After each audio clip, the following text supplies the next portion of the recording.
Kia ora, namaste, and welcome to my 2015 prediction, which is psychic, intuitive, and using the tarot as well. Let's move into what we're going to be looking at for the year. We'll cover off finances, global and earth-related issues, as in weather, volcanic and earthquake, country-related issues, to name but a few. 2015 is still very similar in vibrational energies to that of 2014, so we're still going to see the similar issues to do with climate change. It's not going to change, guys. No matter how much we put our heads in the sand over this one, we need to wake up and face the reality that our world, our planet that we live on, our only home, is changing, and it's changing rapidly. Now, whether it's to do with us or galactic issues or internal Earth core warming issues, that we're unsure of. But what you can be guaranteed is you're going to see more and more sites exactly like this. Massive storm, surging cells will continue to swarm the entire planet. So we still look at I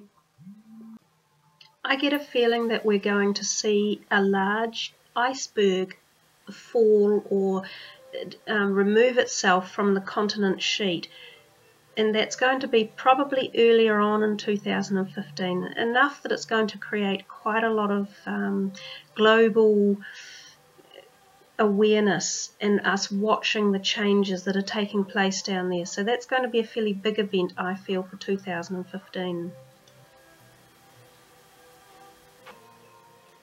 We're moving into a period where we're getting more back to the culling out of the way we've used to exist as paradigms. We're wanting free reign. We're wanting things are much freer for us here on Earth.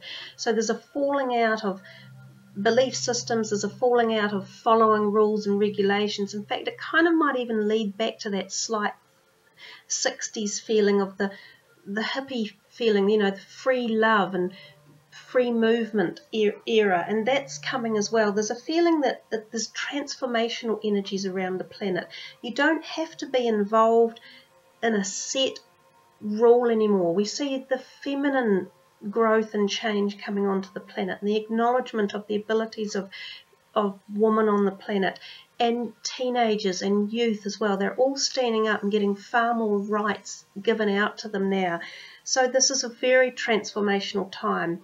And it's difficult when you go through transformation. There's often pain and 2 steps back for 1 step forward in these times, but they've paved the way for the future generations of growth and change. So the message is follow your heart in particular. So if you feel driven or you're passionate about a certain thing, you need to follow your heart. You need to listen to your inner self and your intuitive abilities as well, because these are also becoming far more prevalent as we move forward each year.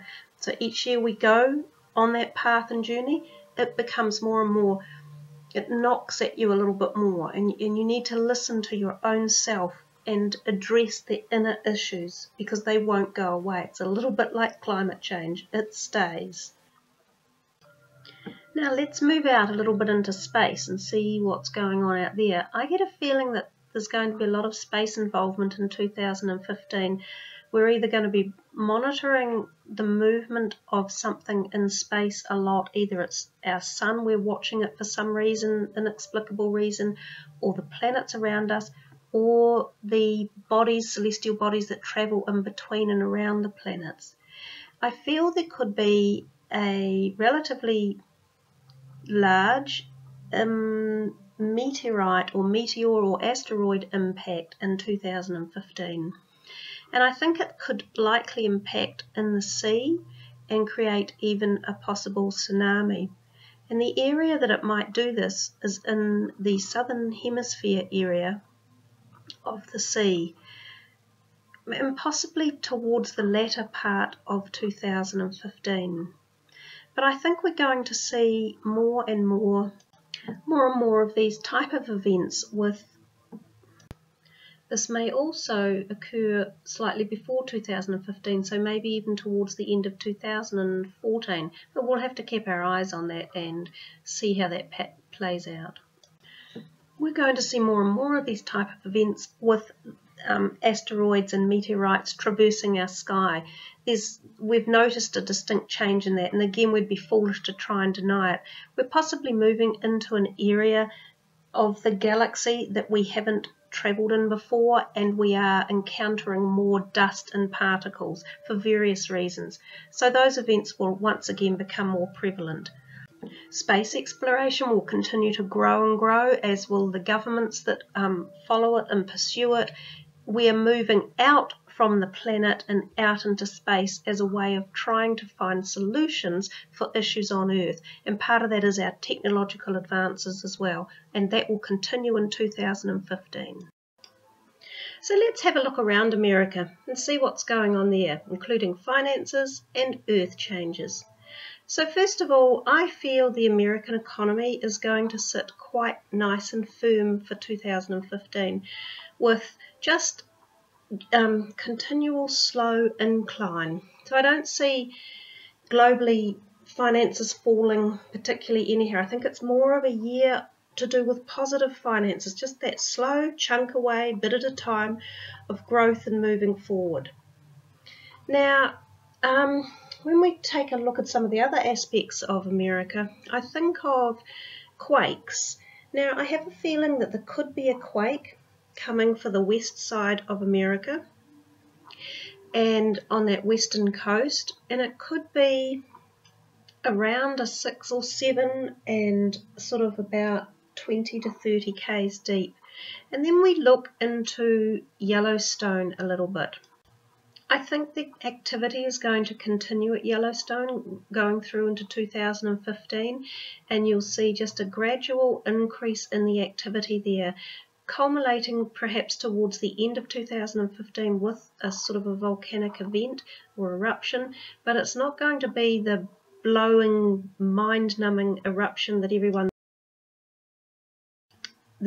thinks. It's going to be more of a gradual, just energy gaining strength situation, and I think that will continue moving forward into 2016. Maybe it will continue growing a little bit at the same time. The gun laws and gun issues in America will continue to haunt you, and there need to be some changes made coming from the top end there for you all. Perhaps as we move in towards 2016, you'll see resolution and moving forward in a positive light with that perspective. So let's take a little look around Australia now and see what's happening over on that side of the ditch. For 2015, I don't see their finances as being quite so positive as some other parts of the globe. And I thought to myself, I wonder why, because Australia historically is quite a wealthy country with its own mineral deposits, and it has a self-sufficient workforce as well as many resources it can call upon. So I then thought, why do the finances feel as if they're not going to be as strong and growing quite as much as the rest of the globe? And I get the feeling it has something to do with the government or government issues or Abbott's Parliament. So I can't give much more than that except to say that it doesn't feel as though it's massively positive. It does just feel a little bit stuck, not moving quite as fast as other areas of the globe financially. Overall, I feel unemployment levels are down, so their workforce is growing and producing more. I think that's a really good sign for Australia. So there's plenty of work action around there and growth in that perspective.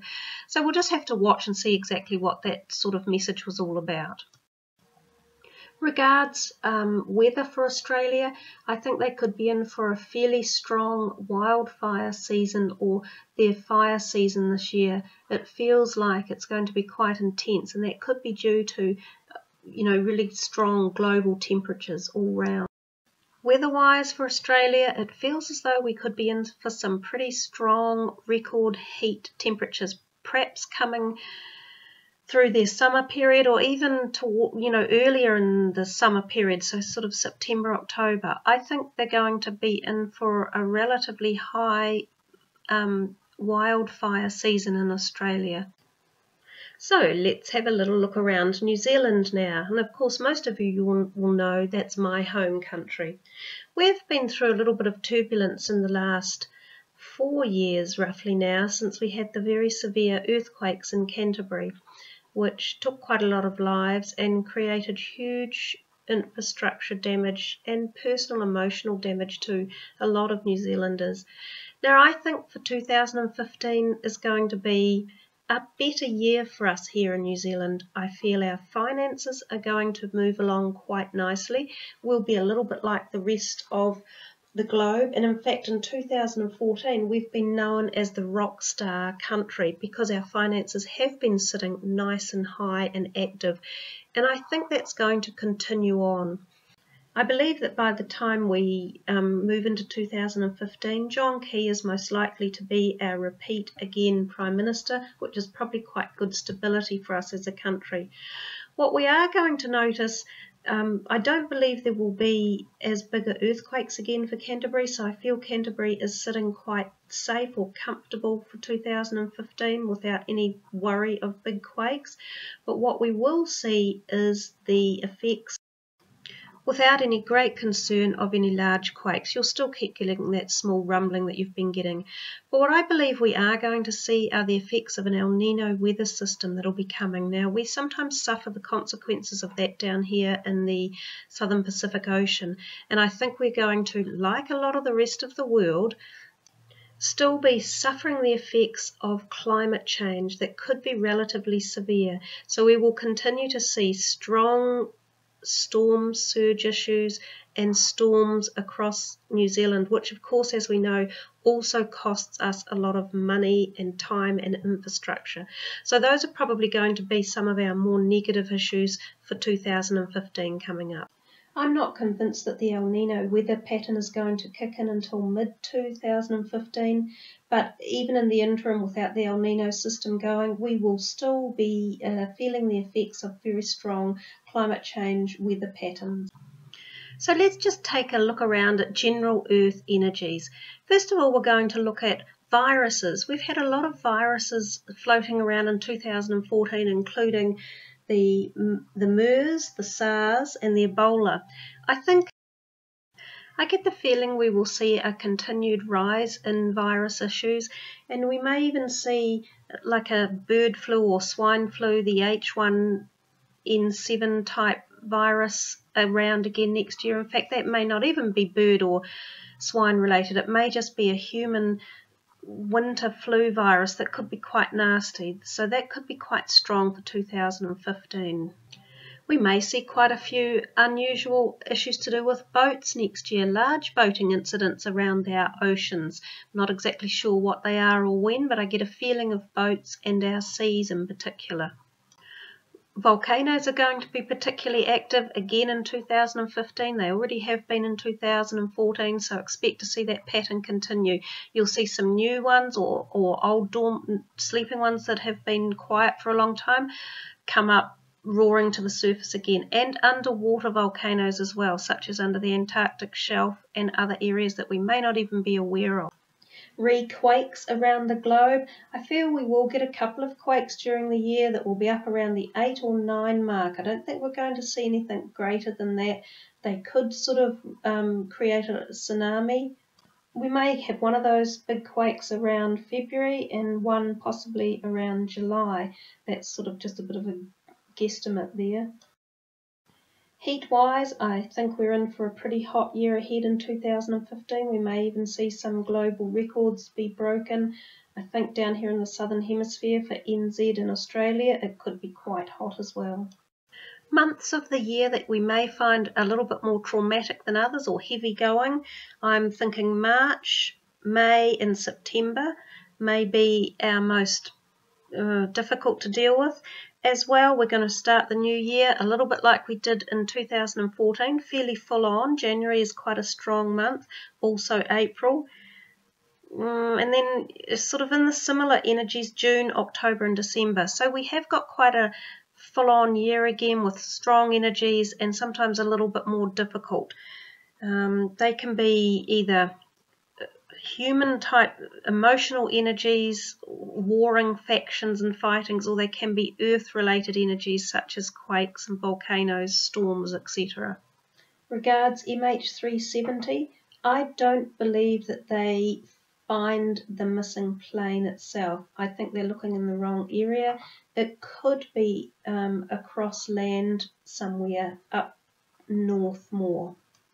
I believe later in the year, maybe the 9th or 10th month, we're going to see some fairly international UFO activity that gets itself onto the global stage and brings out awareness for all, and possibly even acknowledgement from governments that extraterrestrial activity is going on.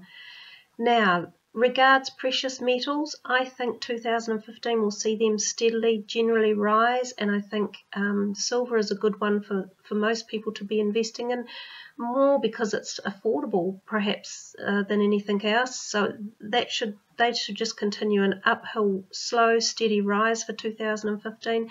Gold is a little bit stranger at the moment. I think I'd be more inclined to go towards silver.